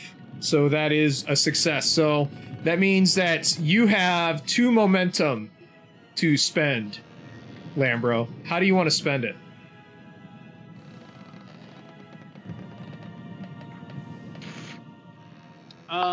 Well, I would like to use it to create an opportunity. I'm not sure what the fuck I would do for it, though. I want to create an opportunity, please. Looking at my sheet here, like. Yeah, that's to use another skill, I think. It's one of them's pretty open, so I got it. I'm with you. The idea is that Improving quality of success. There you go. Yeah, as I'm talking to them, I'm looking for an opportunity to start making a move, not only based on his movements, but the rest of the crew's. And so, you kind of see the Hob back here is starting to move forward and link up with his Marines. And you see the sailors, Tito's sailors, have all kind of come down from the ropes and whatnot. And Heimdall, by the way, at this point in time, since you have your saber out, has pulled out his double-bit battle axe. It's gonna cut my saber in half. Orsu over here has a broadsword out that looks like it should be from Conan the movie. And you have Cord saying, "Hey." None of the sound effects are playing for the stream, like the ship or the music. Really? I just verified. Someone mentioned it. To me in a DM, and I verified it by like checking with just the Twitch up, and I couldn't hear anything. But the voices are coming through, but not the ship background sounds. That's weird. Yeah, I think hear they it. were coming through earlier. I can hear the song and the sound. Maybe it's just I turned it too far down. You can hear it through the Twitch. I'd have to crank it up. You know, I hear it, but I'm here through Foundry. Yeah, no, I got it all through Foundry. I just now, someone of the audience, chat, are you hearing music and stuff? Anyway, sorry, I didn't mean to like totally derail. No, it's okay. Yeah, it's there, fine. but it's a little quiet. Yeah. It's not Okay, so I'll turn it up just a little bit. Little bits. Because I don't want to blow out anything. I don't want to muffle you guys. You know what I mean? So you guys might have to turn it down on your end. I definitely hear it now. Okay. Yeah, this is the creek. Now the creek's there. Yeah, Bad Nano says he can hear it. Okay, cool. I'll turn it up just a little bit. I don't want to overwhelm us. Okay, it's still in the green and we're in yellow when we talk, so that should work. Okay, so the Hob back here kind of walks forward And he says, "We put it to a vote."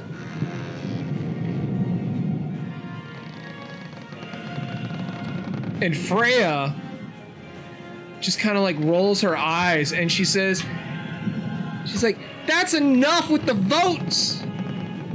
Let's just do this now."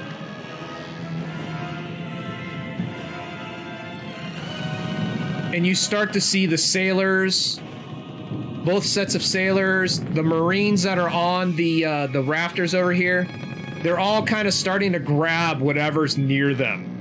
Whether it's a belaying pin, whether it's rope or a chain, whatever. They're all just getting... Your voice is cutting out. Your voice is cutting out. Fuck. It's probably because of the audio level now. Yeah, I couldn't hear that part at all.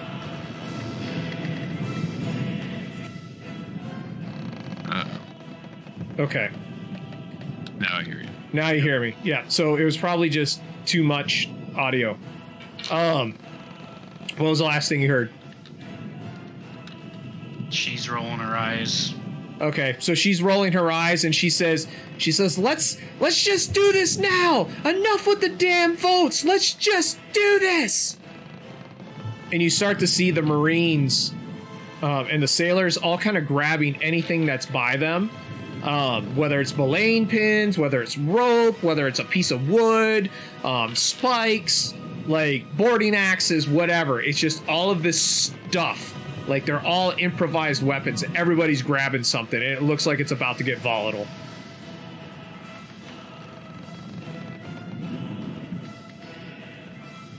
Alrighty, I'm gonna step over here, get away from as many hostiles as possible.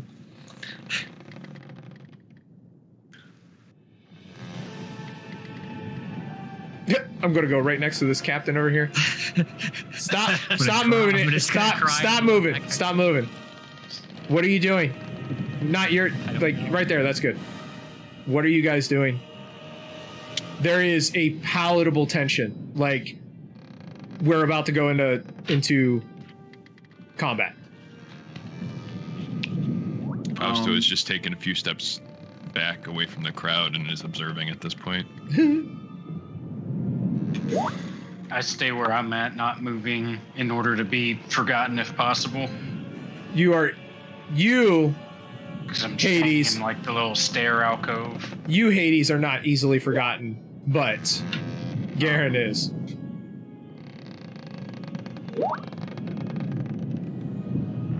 Okay. Can I use this chance to spend one of those momentum? To do what? Disarm him? No. That's only on a successful attack. What's that? That has to be a successful attack. So Your voice keeps cutting out pretty bad. Jesus. Whose voice? It's Sean's. Judge Wu? I said you can only do that on a successful attack. Okay.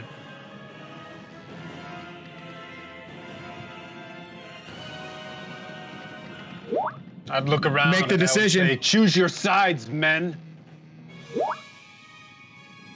God, Anthony, Take stop. A captain that will Stop. side with his men, or take a captain who's quick to throw the blame to save his own neck.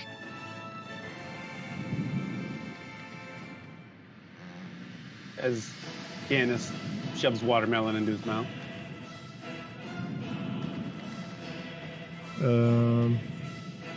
What's happening here? Didn't work. What was supposed to work? There was supposed to be a bunch of dice flying across the screen. Oh, well, we know what that means. Please roll initiative. Oh, that's why. Because I'm an idiot. No. That's little dice. Initiative doesn't work like that or like this in this game. I completely forgot. It's been a while since we've actually been in combat. We go first. You go first. Unless you spend Doom, right? Unless I spend Doom. Why would you tell him? Which The fuck? He's like a human fucking recording button. He remembers all this shit. Yeah, I don't worry about it. I know. Like, you don't have to worry about that. All right. So, unless you're going to commit to combat's going to begin. It's gonna commit to you. Free attack. Yeah, I'm committing to combat here. Cord is going to get up like on some of the ropes around here. I want to go for be well positioned to go for a little swing. I have the talent human spider, which I believe might help me in this endeavor. Like Gollum. Oh, I was about to say, can you throw it in the chat? Amazing. Yeah, human spider. So, Cord knows his way around a rigging. So, he's a clowny boy. He's ready to like roll into this shit and hot drop on whoever. But I got my people here near the forecastle because I suspect it's gonna be important.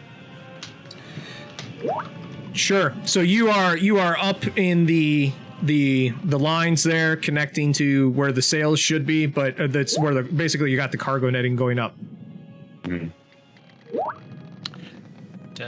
Oh my god, you guys gotta stop chatting in the Skype thing because it keeps going bloop on the feed. Okay, so stop. Please stop. Talk in Discord. Discord. Okay. Thank you. Oh my god. It was making you were making me insane. That's probably the sound effects that Bad Nano can hear. It's like, yeah, I totally know you guys are in Skype right now. We got a strange thing on the ship here that makes that sound. No, it's the bells on the ship. That's the poop I just have in my pants. That's the ghost. All right, so sorry, I kind of missed what, except for Cord's getting up into the lines. I got that. Now what? Is Lee? Does Dahab look bad? Like, does he look like a bad guy? Looks like he's gonna attack us. He looks like a pirate. Give me an insight check. You got Difficulty 2. I know Jahab. He's one of the sergeants. Do I consider him to be like, particularly loyal or disloyal? You know that you go ahead and make an insight check at difficulty 1. You know that Dahab is a man of complications for Aaron, sad. And didn't pass. All right, so I'll also make the insight, or yes, please. Natural 20.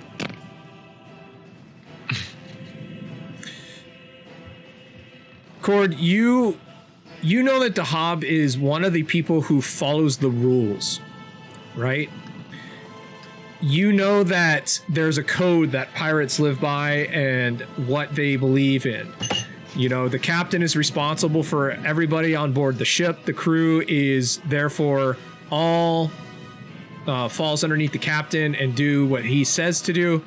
You know that normally whenever something like this happens, that there has to be a trial and a vote. And you know that Dahab believes in all of these things. But the captain earlier didn't say anything about trials or votes. He said single combat, right? Is that an option in the code? That is an option in the code. And I'll call out, we're in the doldrums and you really want to go on with half a ship and would unshanking each other? The captain said it himself. Let the code decide. Single combat. If we're all raring to go, let's just see two dogs gut each other in the ring. Aaron, you think that Dahab's about to leap to attack you? Me? Yes, you. Oh no! Not Dahab. Dahab's coming for you. What the fuck? What do I do? How do I respond to this? I don't know. How do you respond to this? You only got a few seconds to decide. It's getting tense. Parry. Okay. So you're gonna wait to receive the attack? Yeah, I'm gonna try to deflect it. Okay. What the hell, Dahab? Okay. Lambro, Kelmick, what are you... Kelmick! The fighting might be starting. What are you doing? Give me the mutiny started. Can't you see you're tearing this crew apart?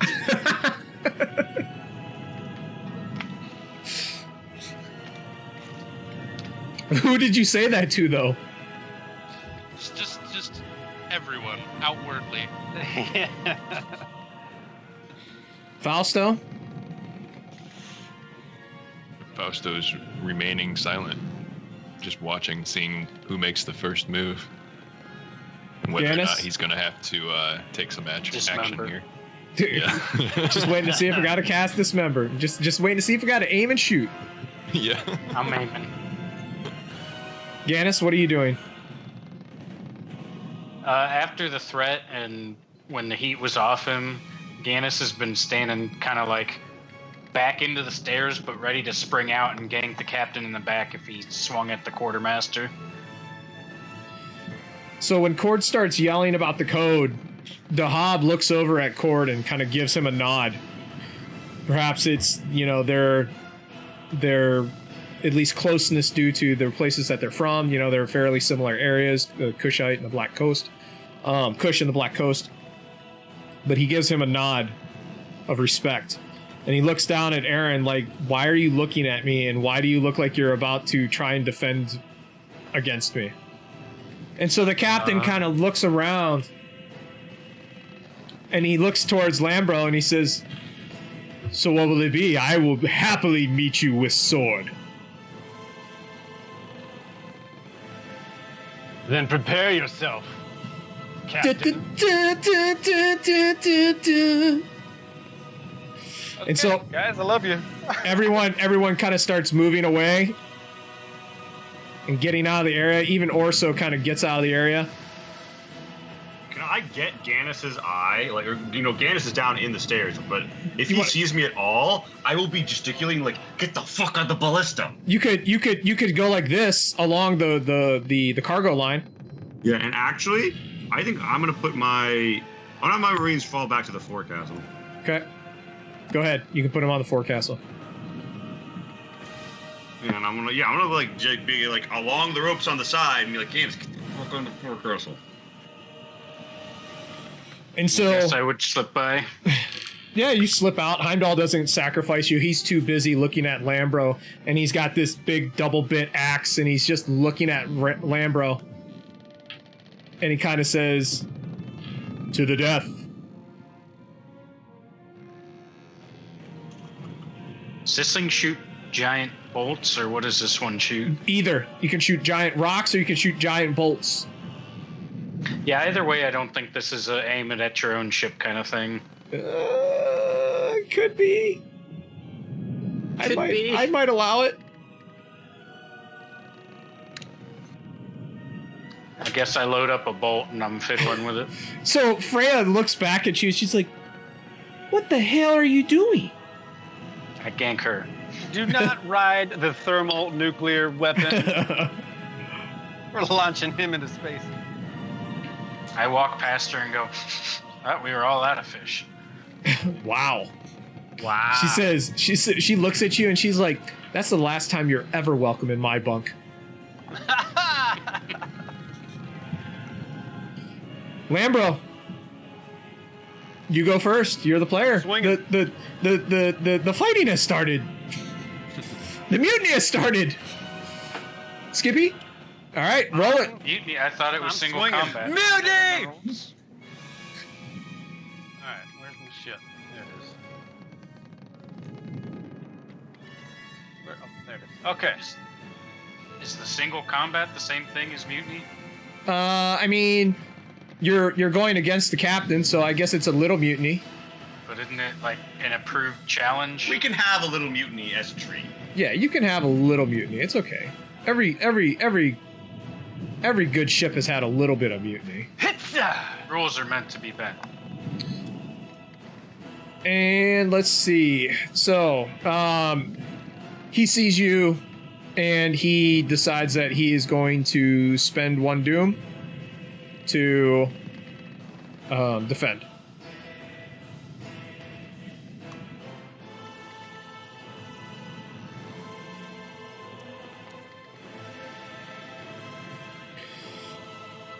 So, with his battle axe, you come in, and he blocks it, right? He blocks with his battle axe as you come in, but your sword ends up catching the double bit blade and pulls it out of his hand, and it falls to the ground. So then I'm going to... No, it's my turn. Oh yeah, it is your turn. And so he sees that, and he just stares at you, and he says, he's like, "You will never be the captain of this ship," and uses his steely glare. And I spend a doom with it. Oh, fuck.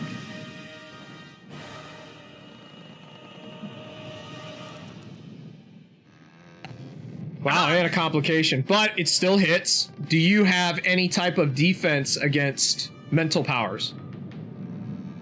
Against the dark arts. Like, I guess no. I mean, I don't think so. No, I don't think you do. All mine's sailing talents. Do you have discipline? As a talent, no. No, as a skill. Yes, Do you have points in discipline? I do. Yep. Okay, you can roll that.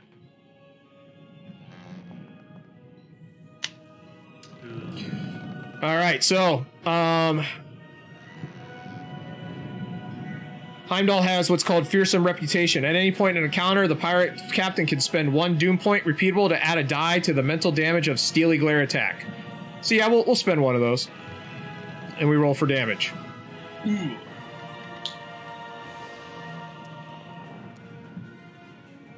So you take 2 mental damage. Drop your resolve by 2. Dang. Drop trow. Yep. All right, you're up. And he's still disarmed, correct? Oh yeah, he's still disarmed. I'm coming in for a swift fucking slice. Okay, go ahead and roll it. I think there's one momentum in chat. Not in chat, not in Twitch chat. Sorry, in our game. Yeah. Okay, thank you. Yeah. Saying. I'll use it then. And so he sees it coming, and he's kind of like watching you, and he tries to dive out of the way as you come in. Okay.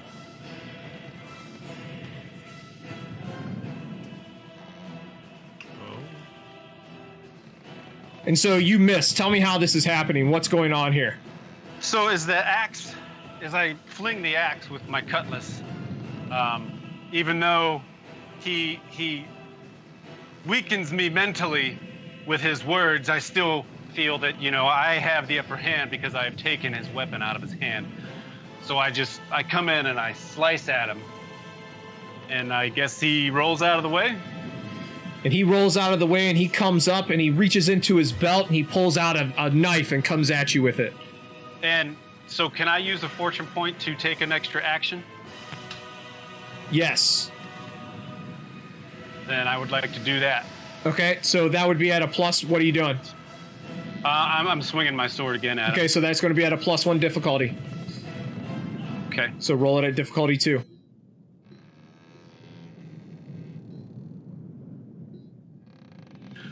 It says roll remaining dice after spending a fortune point. So I just say yes? Yes.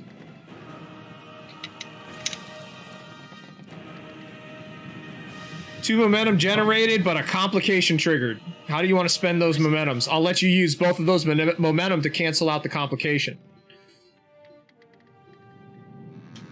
Both of them? Good idea. Yep. Might be good.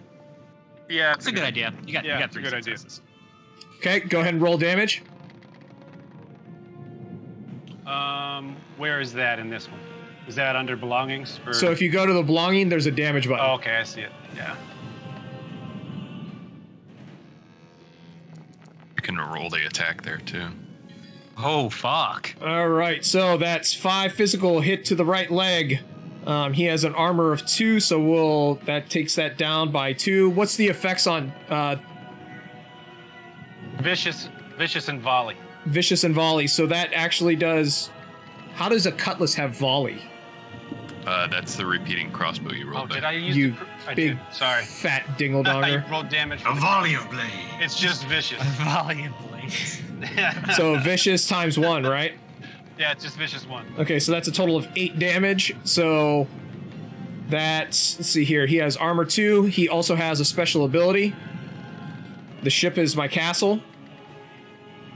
It's not a range attack. Oh, we forgot about castle doctrine. Against Range range weapons. Well, I didn't know because he's shooting a freaking repeating crossbow. That's true. All right, so that is 2 damage, 5 damage in. No. Where is it? Sorry. 1, 2, 3, 4, 5, 6, 7. 6 damage in total. So that means that he takes a wound. Ooh. So that takes him down. Did a hurt on him. You did do a hurt. If it was me, you'd have killed me. So it's all my vigor. So tell me about this axe hit. So I hit him in his right leg. Mm-hmm. So after he had dived out of the way and reached for his knife, he left his right leg open, and I just come across and gave it a good slice. And so he bellows in pain. He's, "Ah!" And he pulls out a knife, and he kind of, it's obviously that it did a lot of hurt to him, and he kind of lunges forward and tries to stab you with the knife. So he has 1 wound now. So that means that all his difficulties are now challenging.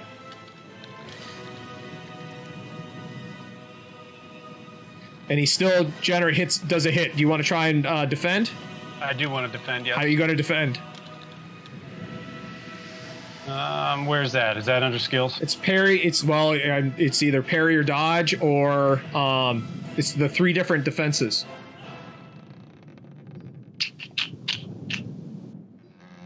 Oh, I only see parry, so I guess I have to use that, huh? Okay, so what are you using to parry? My sword. Okay, you should be able to throw in the chat what that sword is. Let me see it. What's the button to do that? I think it's you actually click on the there you go. Okay, so you're going to increase the doom by 1, which I'll handle for you. All right, and you roll parry, so click on parry. So difficulty 1. So you need two successes to stop this train. And you don't, but you take away his momentum. And so he does damage.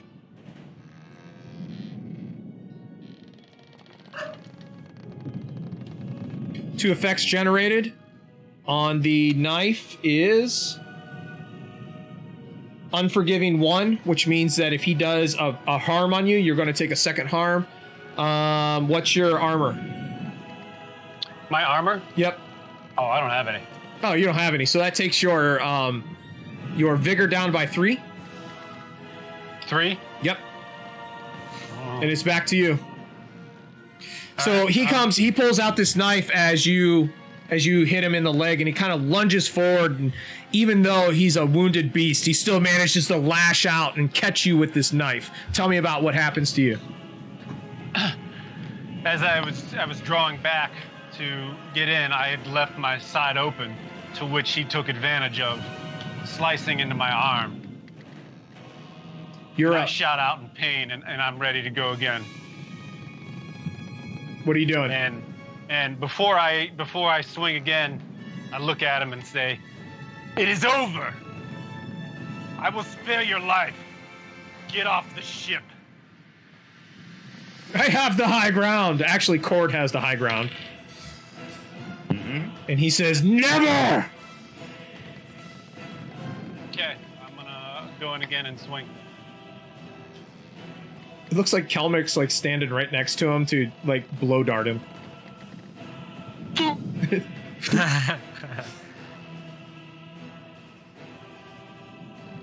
Good? Am I good to roll? Yeah, roll. Okay.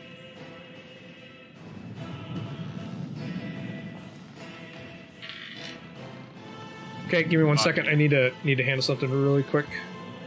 While this fight is going on, can I say something in Pictish to Orsu? Yes.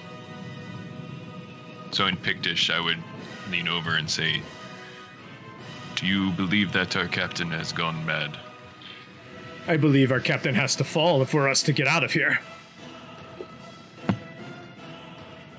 I would just nod, and if I could, like, rest my hand near my throwing knives. Yeah, he kind of... Ooh, somebody just subscribed. Thanks for the sub! Oh, thanks for the sub, Aaron. say Vegeta. Aaron, the amazing. You're an amazing individual. And he kind of like you see this big broadsword he has in his hand, and he kind of like holds it up to you a little bit. Okay. And so when you come back with this axe blow, he he tries to get out of the way.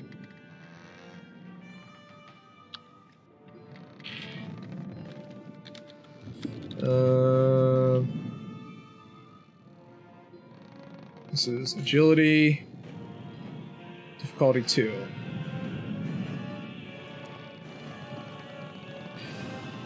All right, so difficulty 2 successes. All right, so you hit. So go ahead and no momentum though. It took away your momentum. What do you roll damage?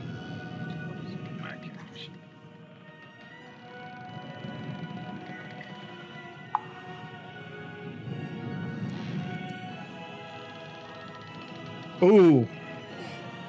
All right, so tell me about hitting him in the head. He's not dead, but tell me about what happens here. So what did he do after he sliced my arm? So he comes in, tries to slice, and he pulls back, and he kind of like has his hand like this, but he's limping. And as you swing, he kind of tries to drop the knife down like it's a sword or an axe, not realizing how short it is. And so with that, I was originally coming across, and as he drops, it actually, because I was going for his chest, and when he drops, that's when his face is right there. So that's when I come across his face with the cutlass. And so he reaches up to his head as this flap of skin and and flesh kind of pops up, and you can see the skull underneath. And he kind of like flails his knife up, and he kneels down and he holds his hands up and he says, "Enough! I yield." And I would look around the boat and I would say, "Men, secure the weapons." And I'd stand over him and I would say, "What is the vote?" Lambro! And so everyone immediately starts saying, or for Lambro, they're like, "Aye!" And then I would follow that with, "Does he live or die?" Ooh. Die! Feed him to the fish! Feed him to the fish! Wow, Freya's like, "Kill him! Kill him!" And she's just like pumped up for blood. Dahab is saying, like, he shakes his head like, he's like, "No, don't kill him." Orso's over here just kind of going, like, "I don't give a fuck." And Heimdall looks at Orso like unbelievably. Alatero over here still is impossible to read what he wants. I would look at him and I would shake my head and I would thrust my sword into his throat. And blood just sprays all over the deck.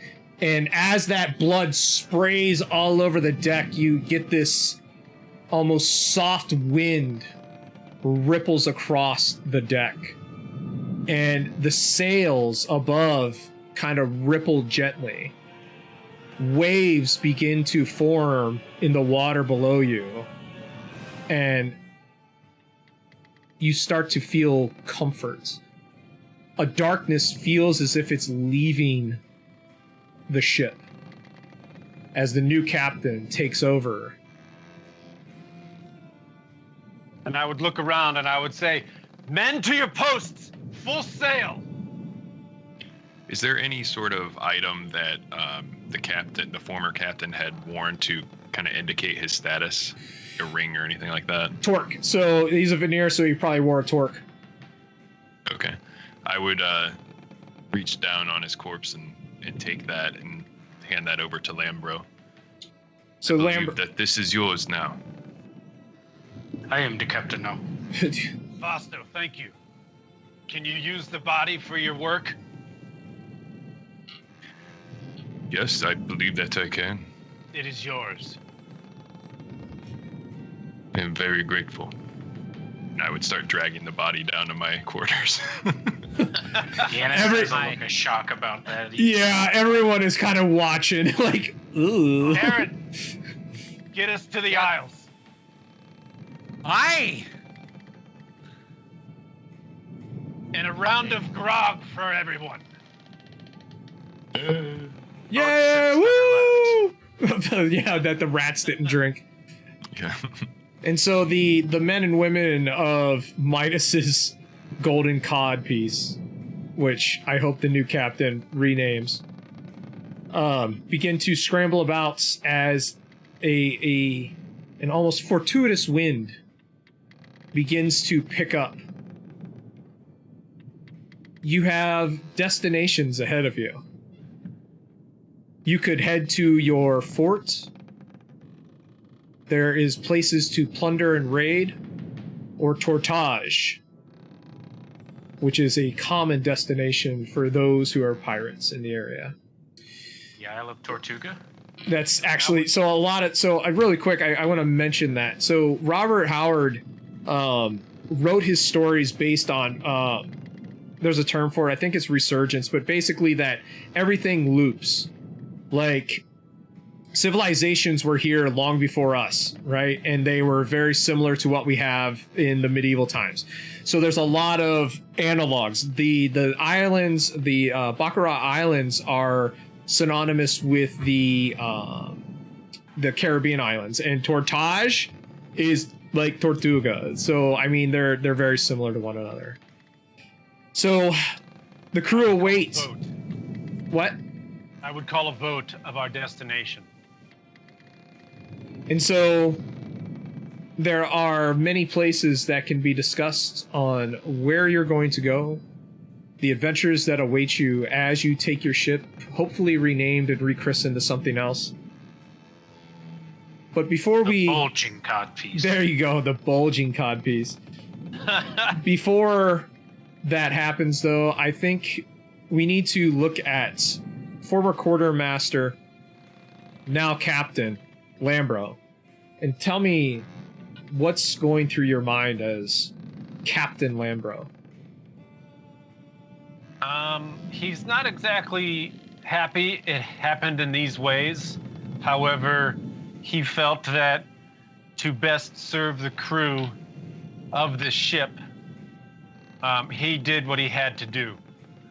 He felt that the dead captain was creating more harm than good, and it would have came down to him and one man left standing on that boat before he would have even seen it. So he did what he had to. And in his head, he's thinking, holy shit, I just killed this guy. Like, not that he didn't think he could do it, but he knew how much stronger this man was compared to him. And maybe it was the fact that he had brought him under his wing originally and taught him his ways of fighting, so he knew. Thank you for the sub, Diesel Shot. I didn't want to interrupt your monologue. Oh, okay. Sorry. No, sorry. Maybe it gave him an edge, but now he feels he's in a rightful place of his, and he's ready to lead his crew to riches beyond their imagination. And so the Fausto, the shaman, the Pictish shaman, is dragging a body down to his little weird area. What's going through Fausto's mind? Fausto is very much an observer in a lot of these circumstances. He definitely has his loyalties and feels that he is loyal to this party, this new captain and crew, but also has his own motivations, as seen by him dragging a corpse down to his quarters so he can continue his sorceress studies and learning what he can about these powers. So he's looking forward to trying to convince the captain to help him in those pursuits. And the engineer Gannis, who was almost sacrificed to try and appease a wizard that they didn't even know. How's Gannis feeling right now? Well, Gannis feels tall because he's holding the ballista right now, the bolt. But then he saw Fausto dragging off the corpse, and that made him about hurl. So he's standing there like, who the fuck do we have on the ship with us? Are we really better off? And Aaron saw what could be some of his first action, especially whenever it comes to sorcery speaking into his mind. What's going through Aaron's mind right now? So I think this experience overall left him like more cautious than he has ever been in his life. It's always been a very impulsive, like rowdy towdy, go with the flow sort of vibe. But I think this is, like I said, really impacted him. He's looking forward to Lambro being the new captain, as he liked him more, and he just wasn't too fond of the captain at the time. So slow and steady wins the race, in summary. And Cord hanging from the lines as the wind finally picks up and actually give you a feeling of calm and coolness. What's going through Cord's mind as this situation resolves itself? As Cord looks out over the waves and the blood on the deck, he's thinking to himself, damn, I could use a drink. Unfortunately, there's only like 2 rum rations left, so be careful. He's gonna have to wait until we reach port, unfortunately. He's thinking about that too. He's like, we should have killed that rat sooner. But yeah, I mean, he's, Cord has learned an important lesson about power struggles, which is pick the winning side. And he kind of went out on a limb there with Lambro, but he couldn't truly assess which side had the greater strength. So he's like, okay, well, if I just make it a duel. So he's like, this is probably the best case scenario, because if we had lost more sailors, it would only be harder for us to sail now. We're just -1 dude. So overall, pretty pleased. And hey, maybe Lambro will remember that it was Cord who suggested reasserted the suggestion of the duel. And then finally we come down to Kelmick the Sly. Killed a rat, a ghost rat. Almost made a friend with it. Called for blood on the deck and got that wish. How's Kelmick feeling right now? Kelmick is ecstatic. He hated the captain, hated him. He said I was jittery. He said I was stupid. He said I was absent-minded. He said I was stinky. Well, I can smell you from Fausto's quarters, Cap. Who's the stinky one now? Nice. Oh, it's good shit.